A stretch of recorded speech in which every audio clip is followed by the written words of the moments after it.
জায়গায় জায়গায় ছাড়া করে দিব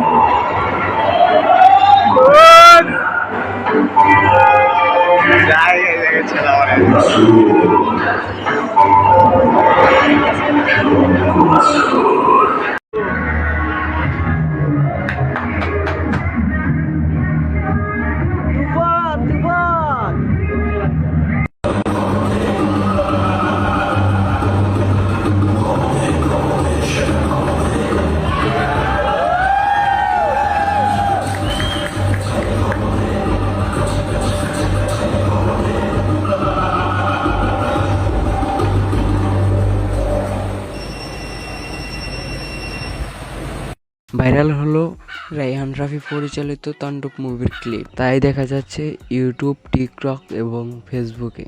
এখন এই ক্লিপ নিয়ে নেট দুনিয়ায় তোলপাড় চলছে। কেন ভাইরাল হলো শাকিব খানের তাণ্ডব মুভির ক্লিপ? এই বিষয় নিয়ে আপনাদের মন্তব্য কি তা কমেন্টে জানান।